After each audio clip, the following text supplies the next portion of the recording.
We are checking in with CBS Sports' Melanie Collins, who will be the sideline reporter for this Sunday's game as the Broncos host the Chiefs. First off, Melanie, I know you worked the Broncos' last game against the Patriots, so I just want to hear your thoughts about the game as a whole.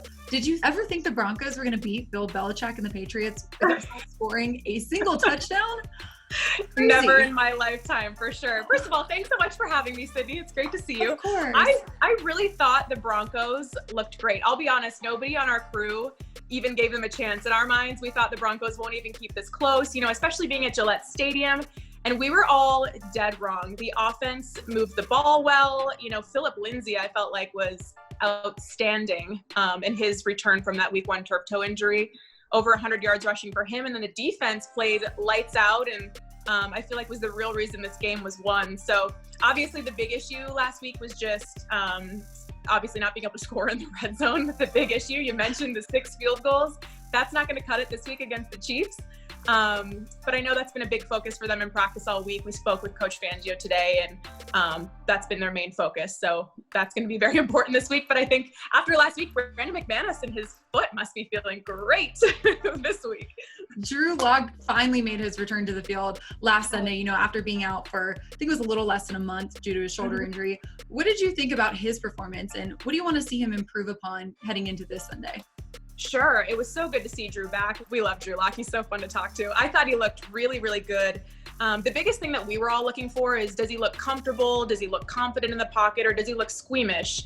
And does it appear that he has any, pain in that throwing shoulder?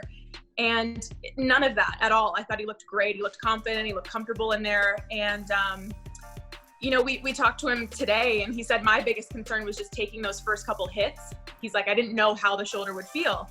But he said, once I got a couple of those out of the way and I realized I didn't have any pain anymore, that's when I really built that confidence and I knew I was going to have, a good day. I'm sure, there are a few throws he'd like to have back, those 2 interceptions at the end of the game that nearly resulted in a Patriots comeback. But overall, he made some great throws. 3 of them were nearly perfect and would have been touchdowns had they not been dropped. It's easy to forget that was just his 8th start, and he's had 6 different offensive coordinators in the last 6 years going back to college. So for a young quarterback to not have any continuity there is extremely difficult. And I'm so impressed with just the way that he's been able to, adapt to new coordinators every year. And one of the things he told us that he's been focusing on, and what I'll be looking for, is just the way he gets rid of the ball under pressure. He told us he's been studying Drew Brees and sort of learning how to get rid of the ball better under pressure so that he avoids injuries like that in the future. When the pocket collapses, knowing when to just throw the ball away. So that's the one thing I'll be looking for. And then the other thing will just be his decision-making. He's a gunslinger, and that's his mentality, and that's what makes him so great.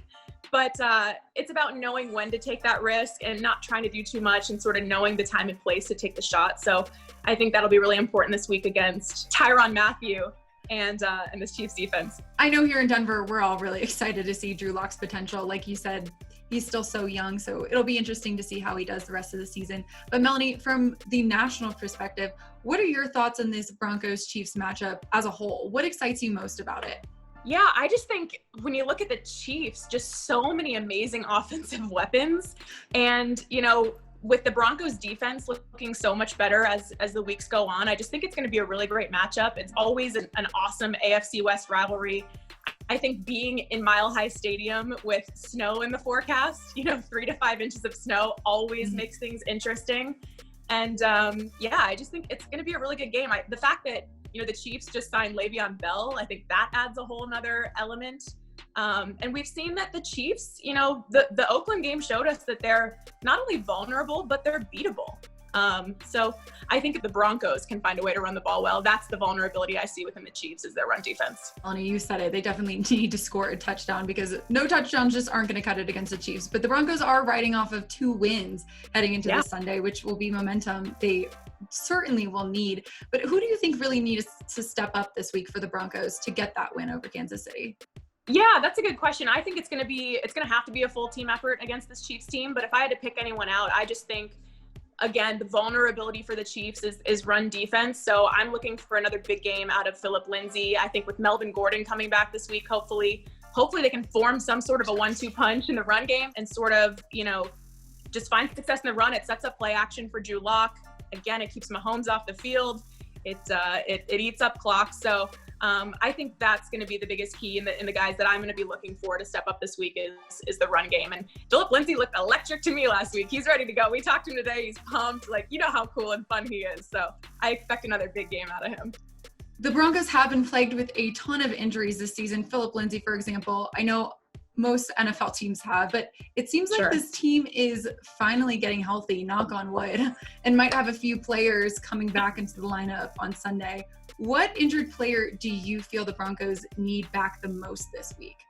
Yeah, hallelujah for getting some players back this week. I think for me, I think Noah Fant is going to be the most important return.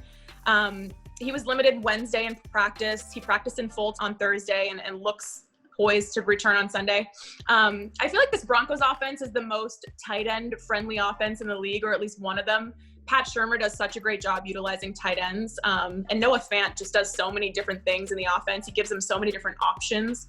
And I look to see both him and Alberto on the field at the same time. I think that'll be interesting to see this week, but he's certainly a key component in this offense. I think his return is going to be huge. And then the other one that stands out to me is if AJ Boye can return, just to have that veteran presence on the back end of the defense against this potent Chiefs offense, I think is going to be very important. So both those guys, hopefully they get them both back, but at least Noah Fant would be good. Yeah, fingers crossed. I know we are all excited here in Denver to hopefully get AJ Boye back on the field. Yeah. But Melanie, you mentioned it before, Denver's defense, is slowly but surely building an identity as a unit. And I know you talked to Drew Lock after the win on Sunday, and he gave major props to this defense for the win. What did you like about them last Sunday, and how do you think they're going to be able to handle Pat Mahomes and his offense? I liked just about everything about them against the Patriots. I felt like they looked outstanding. They held them to just 12 points, limited the rushing attack. I think they only allowed 4.7 yards per carry, and that's after that 38-yard run that Cam took off for in the fourth quarter. So it would have been an even better number than that had that not happened. Forced the Patriots to throw. They generated 3 takeaways, got 4 sacks.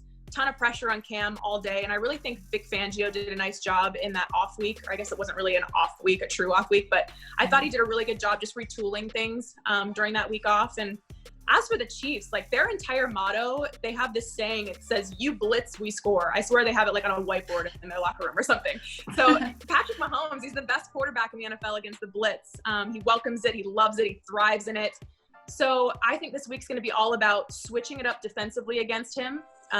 Showing him different looks. And as we've seen, no matter what you throw at him, he finds a way to adjust. The Chiefs, they've scored 23 points or more in 41 of 42 of Mahomes' starts, which is just insane. It just shows how consistent they are offensively. And as Vic Fangio told us this week, there's really no one way to get after him. It's going to have to be a combination of things.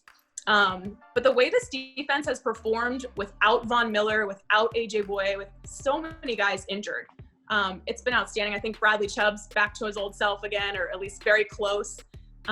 So I think they're starting to find their identity, as you mentioned, and this game against the Chiefs will be a great measuring stick for the Broncos defense. Yeah, it definitely will. Melanie, thanks so much for your time. Really appreciate you chatting with me today. No problem. Happy to do it. I'll see you soon, Sydney.